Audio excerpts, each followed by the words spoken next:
Hello மக்களே, ஜானகி மாயா செம இன்ட்ரெஸ்டிங்காக போயிட்டுருக்கு.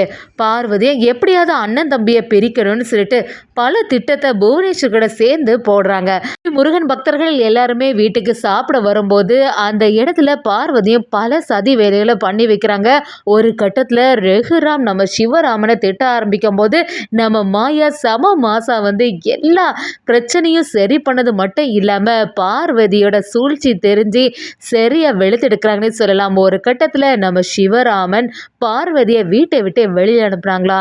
வீடியோக்குள்ள போறக்கு முன்னாடி நம்ம சேனலுக்கு சப்ஸ்கிரைப் பண்ணுங்க, அப்படியே பக்கத்துல இருக்க பெல் ஐக்கனை கிளிக் பண்ணிடுங்க. அப்பதான் நான் போடுற வீடியோலாம் உங்களுக்கு நோட்டிபிகேஷன் வரும். ரகுராம குடும்பத்தில் உள்ளவங்க எல்லாருக்கிட்டையுமே முருகன் பக்தர்கள் எல்லாருமே நம்ம வீட்டுக்கு வர போறாங்க. அதனால அவங்க மனசுக்கு எந்த பிரச்சனையும் வராத மாதிரி நல்லபடியா விருந்து உபசரிச்சு வீட்டுல இருந்து வெளியில அனுப்பணும் அப்படின்னு சொல்லிட்டு நம்ம ரகுராம அந்த இடத்துல சொல்ல ஆரம்பிக்கிறாங்க. ஜானகி கிட்ட நீ இந்த சமையல் வேலை எல்லாமே பார்த்துக்கோ, எல்லாமே சிறப்பாகவே இருந்திருக்கணும், வீட்டை எல்லாத்தையுமே சுத்தப்படுத்தி வச்சுக்கோங்க அப்படிங்கிற எல்லா விஷயத்தையுமே நம்ம ரகுராம் சொல்ல ஆரம்பிக்கிறாங்க.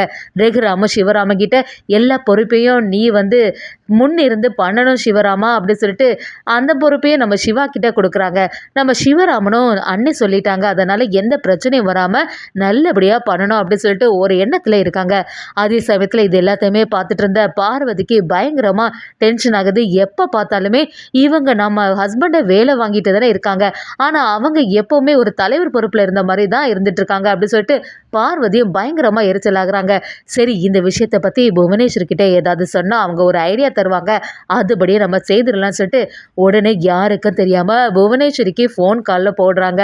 அது மாதிரியே புவனேஸ்வரியும் சரி இப்படி ஒரு வேலை நடக்குதா, பிரச்சனையே இல்லை, இது எல்லாமே நமக்கு சாதகமாக தான் முடிய போகுது, எப்படி இருந்தாலுமே சிவராமனுக்கு மேலே எல்லா தப்பும் இருக்க மாதிரி ஒரு பில்டப்பை நம்ம உண்டு பண்ணிடணும், இந்த பூஜை எல்லாம் நல்லபடியாக நடக்கவே கூடாது, இந்த பூஜை சிறப்பாக நடக்கணும்னு சொல்லிட்டு எல்லா பொறுப்புமே ஹஸ்பண்ட் சிவா கிட்ட தான் கொடுத்துருக்காங்க, பேசாம அந்த செயல் என்ன நடந்தாலுமே அதுக்கு எல்லாமே எதிராட்டு நீ பண்ணி வை.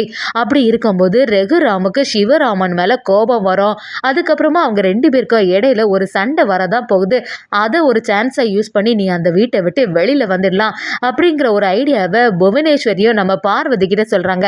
பார்வதி, நீங்க சொல்றது எல்லாமே சரியா தான் இருக்கு, கொஞ்சம் கொஞ்சமா இந்த மாதிரி தான் செய்தாதான் ஹஸ்பண்டுக்கும் இந்த இடத்துல ஒரு மரியாதை கிடைக்கும், அதே மாதிரி சொத்தம் எங்களுக்கு கைக்கு வந்து சேரும் அப்படி சொல்லிட்டு பார்வதியும் ஒரு பிளானை போடுறாங்கன்னே சொல்லலாம்.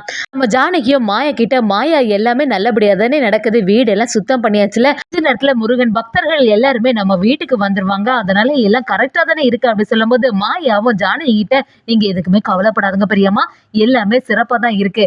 நம்ம ஜானகியும் சிவராமன் கிட்ட எல்லாத்தையுமே கேட்டு விசாரிக்கிறாங்க. நம்ம சிவாவும் ஆமா எல்லாமே சரியா தான் இருக்காண்டி, நீங்க எதை பத்தியுமே டென்ஷன் ஆகாம நிம்மதியா இருங்க, இந்த பூஜை எல்லாமே சிறப்பா தான் நடக்கும் அப்படி சொல்லும் போது நம்ம ஜானகியும் இல்ல, அவங்க ஏற்கனவே சொல்லிட்டு போயிருக்காங்க எல்லாம் நல்லபடியா இருக்கணும், இந்த பூஜையில எந்த தடங்களும் வரக்கூடாது, அதே மாதிரி வந்தவங்களுக்கு எந்த பிரச்சனையும் இல்லாம அவங்க மனசு வந்து சந்தோஷப்பட்டு தான் போகணும் அப்படி சொல்லிட்டு உங்க அண்ணன் ஏற்கனவே சொல்லியிருக்காங்க, அதனாலதான் நான் இதை பத்தி விசாரிச்சுட்டு இருக்கேன் அப்படி கேட்ட உடனே நம்ம சிவராமனும் எல்லாமே கரெக்டா தான் இருக்கு அண்ணே அப்படின்னு சொல்ல ஆரம்பிக்கிறாங்க. இது எல்லாத்தையுமே பார்த்துட்டு இருந்த பார்வதி இந்த பூஜை நல்லபடியாவே நடக்கக்கூடாது, இது மட்டும் நடந்துச்சுன்னா அப்புறமா நம்ம ஹஸ்பண்டுக்கு அவங்க அண்ணனுக்கு இருக்கக்கூடிய பந்தம் இன்னும் கொஞ்சம் நல்லா ஸ்ட்ராங் ஆயிரும், இவங்க ரெண்டு பேருக்குள்ள பிரச்சனை வரணும் அப்படின்னு சொல்லிட்டு பார்வதியும் அங்க வச்சிருக்க இலை எல்லாமே யாருக்கு தெரியாம போய் அது எல்லாத்தையும் கிழிச்சிடுறாங்க. அது மட்டும் இல்லாம சாப்பாடுல உப்பு போடுறது, தேங்காயை மாத்தி வைக்கிறது, எல்லா செயலையும் செய்யறாங்க. இந்த தேங்காவே மாத்தி வச்சுட்டோம், இனி எல்லா பிரச்சனையுமே நம்ம ஹஸ்பண்டுக்கு மேலதான் வரும், இது எதுவுமே ஒழுங்கா நீ அரேஞ்ச் பண்ணாம இந்த இடத்துல இப்படி கொண்டு வந்திருக்கே அப்படின்னு சொல்லிட்டு நம்ம மாமா நம்மளோட ஹஸ்பண்டை தான் வந்து திட்ட ஆரம்பிப்பாங்க. இதுவே இவங்க ரெண்டு பேருக்குள்ள பெரிய பிரச்சனையை உண்டு பண்ணோம் அப்படின்னு சொல்லிட்டு நம்ம பார்வதியும் யோசிக்க ஆரம்பிக்கிறாங்க. இந்த அளவுன தேங்காய் எல்லாம் இருக்கிறத பார்த்தாங்கன்னா பெரிய பிரச்சனை தான் ஆகும், அது மட்டும் இல்லாம சாப்பிட வந்தவங்களும் இந்த உப்பு போட்ட சாப்பாடையே நாங்க சாப்பிட வந்தோம் அப்படின்னு சொல்லிட்டு மனசு எல்லாம் ரொம்பவே கஷ்டப்பட்டு தான் போக போறாங்க, இதை தான் நம்ம எதிர்பார்த்துட்டு இருக்கோம் அப்படின்னு சொல்லிட்டு பார்வதியும் மனசுக்குள்ள சந்தோஷப்படுறாங்க. அப்படியே பார்வதியும் புவனேஸ்வர் கிட்ட ஃபோன் பண்ணி நீங்க சொன்ன மாதிரி எல்லாமே செய்துட்டேன், இந்த பூஜையை நல்லாவே நடக்க போறது இல்லை, நல்ல வேளை நீங்க எனக்கு இப்படியெல்லாம் ஒரு யோசனை தந்தீங்க, அதனால தான் இப்படி ஒரு செயல் என்னால் செய்ய முடிஞ்சதுன்னு சொல்லிட்டு புவனேஸ்வர் கிட்ட சொல்லும்போது புவனேஸ்வரியும் சரி என்ன நடந்தாலுமே பொறுத்து இருந்து பார்ப்போம், சீக்கிரத்துல உனக்கும் ஹஸ்பண்டுக்கும் அந்த வீட்டில் ஒரு பெரிய மரியாதை கிடைக்க போகுது பாரு அப்படிங்கிற மாதிரி புவனேஸ்வரி பார்வதி கிட்ட ஆசையை ஊட்டிட்டு இருக்காங்கன்னே சொல்லலாம். அதே சமயத்தில் இன்னொரு சைடு பார்த்தீங்கன்னா அந்த பக்தர்கள் எல்லாருமே வீட்டுக்கு வராங்க. வந்த உடனே நம்ம ஜானகியை ஆரத்தி எடுக்க சொல்கிறாங்க. ஜானகி அப்படியே அவங்களோட பாதங்களுக்கு சரணம் பண்ணி அப்படியே அவங்க எல்லாருமே உள்ளே கூட்டிகிட்டு வராங்க. இதை பார்த்துட்டு இருந்த நம்ம ரகுராமுக்கு சந்தோஷமா இருக்கு, எல்லாம் நல்லபடியாக நடக்கணும் அப்படின்னு சொல்லிட்டு ஒரு யோசனையில் இருந்துட்டு இருக்காங்க. அதுபடியே பூஜைக்கான திங்ஸ் எல்லாமே இங்கே தானே இருந்து எல்லாத்தையும் எடுத்துட்டு வாங்க அப்படின்னு சொல்லும்போது நம்ம ஜானகி எல்லாத்தையுமே அரேஞ்ச் பண்ணி வைக்கிறாங்க.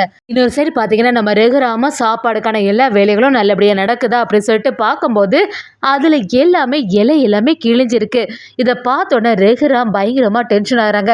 இது என்ன, இவங்க கொஞ்ச நேரத்தில் சாப்பிட வேற வருவாங்க, இந்த இலைகள் எல்லாமே இப்படி இருந்துட்டு இருக்கே அப்படின்னு சொல்லிட்டு நம்ம சிவராமனை கூப்பிட ஆரம்பிக்கிறாங்க. அப்படி சிவாவை கூப்பிட்டு, என்ன சிவா இங்கே நடக்குது, எல்லாத்தையும் பொறுப்பாக இருந்து பார்த்துக்கோன்னு சொல்லிட்டு உங்ககிட்ட தானே ஒப்படைச்சேன், ஆனால் இங்கே வந்து பார்த்தா எல்லாமே வேற மாதிரி இருக்கு அப்படி சொல்லும்போது நம்ம சிவராமனும் குழம்பு போய் நிற்கிறாங்க. என்னென்ன சொல்றீங்க, நீங்கள் எதை பற்றி சொல்றீங்கன்னு எனக்கு புரிய மாட்டேங்குது அப்படி சொல்லிட்டு நம்ம சிவராமன் கேட்கும்போது ரகுராமோ, என்ன சிவா இவ்வளோ பொறுப்பு இல்லாமல் இருக்க, இங்கே பார்த்தியா இலை எல்லாமே கிழிஞ்சு போய் இருக்கு, உன்னோட கவனம் எல்லாம் எங்கே இருக்குது, இந்த பூஜை நல்லபடியாக நடக்கணும்னு சொல்லிட்டு நான் எத்தனை வாட்டி சொல்லியிருந்தேன், அதை பற்றி கொஞ்சமாவது உனக்கு என்ன இருக்கா அப்படின்னு சொல்லிட்டு நம்ம சிவராமனை திட்ட ஆரம்பிக்கும் போது சிவராமனும், இல்லைன்னா நான் எல்லாமே கரெக்டாக தான் வச்சுருந்தேன், இந்த இலை இங்கே எப்படி வந்துச்சுன்னு எனக்கு தெரிய மாட்டேங்குதே அப்படி சொல்லும்போது நம்ம ரகுராமோ, இனி என்ன செய்யறது சிவா, இனி சீக்கிரத்தில் பூஜை முடிஞ்ச உடனே அவங்க சாப்பிட வருவாங்க, இப்படி ஒரு கிழிஞ்ச இலையை அவங்களுக்கு கொடுக்க முடியும் அப்படின்னு சொல்லிட்டு சத்தம் போட ஆரம்பிக்கிறாங்க.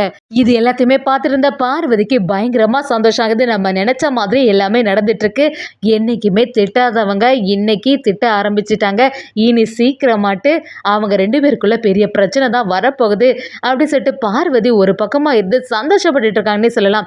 அதே சமயத்தில் கரெக்டாக மாயா அந்த இடத்துல வராங்க. மாயாவை நம்ம ரகுராம் கிட்ட, பெரியப்பா சிவா சித்தப்பா கரெக்டாக தான் எடுத்துகிட்டு வந்தாங்க, சித்தப்பா எடுத்துகிட்டு வந்த இலை எல்லாமே அந்த சைடு இருந்திருக்கு, இதுதான் அந்த இலைன்னு சொல்லிட்டு காட்டுறாங்க. இதை கொஞ்சம் கூட ரகுராம் எதிர்பார்க்கவே இல்லை. என்னை மன்னிச்சிரு சிவா, எதையுமே மனசுக்குள்ளே வச்சுக்காத, நான் தவறுதெல்லாம் உன்னை திட்டேன், கிழிஞ்ச இலையை பார்த்தோன்னே ரொம்பவே கஷ்டப்பட்டுட்டேன், அதுக்காக தான் உன்னை இப்படி செய்துட்டேன், என்னை மன்னிச்சிடு அப்படின்னு சொல்லிட்டு கேட்கும்போது சிவராமனும், பரவாயில்லண்ணா நீங்கள் தானே திட்டீங்க அப்படின்னு சொல்லிட்டு விடுறாங்க.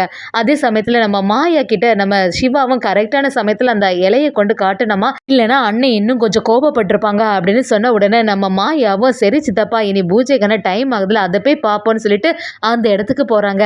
நம்ம மாயா செவ மாசாட்டு அந்த பூஜையில் இருந்த கழுவுன தேங்காவை எடுத்துட்டு நல்ல தேங்காவை வச்சிருக்காங்க. இது தெரியாம பார்வதியும், எப்படியும் பூஜையில இந்த தேங்காய் நாசமானதை பார்த்த உடனே பெரிய பிரச்சனை வரப்போகுது அப்படி சொல்லிட்டு பார்வதி எதிர்பார்த்துட்டு இருக்கும்போது பூஜையும் சிறப்பாகவே முடியுது. இதை கொஞ்சம் கூட பார்வதி யோசிக்கவே இல்லை.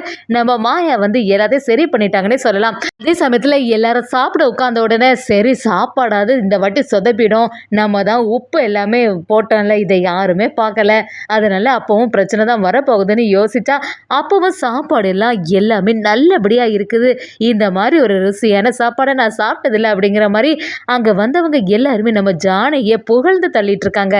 அதே சமயத்தில் பூஜை எல்லாம் முடிஞ்ச உடனே அங்கே வந்து சாமியாரோ நம்ம மாயாவை பார்த்து, இந்த குடும்பத்தில் நிறைய பிரச்சனை இருக்கு, அப்படி இருக்கும்போது மணல் கோட்டை மாதிரி இருந்த இந்த குடும்பத்தை ஒரு இரும்பு கோட்டை மாதிரி தாங்கி பிடிக்கிறது நீதாமா அப்படின்னு சொல்லிட்டு நம்ம மாயாவை சரியா புகழ்ந்து தள்ளுறாங்கன்னே சொல்லலாம். அதே சமயத்தில் நம்ம பார்வதியோட சூழ்ச்சி எல்லாமே சிவராமனுக்கு தெரிய வருது. ஒரு கட்டத்தில் பார்வதியை சரியா வெளுத்து வாங்குறாங்கன்னே சொல்லலாம்.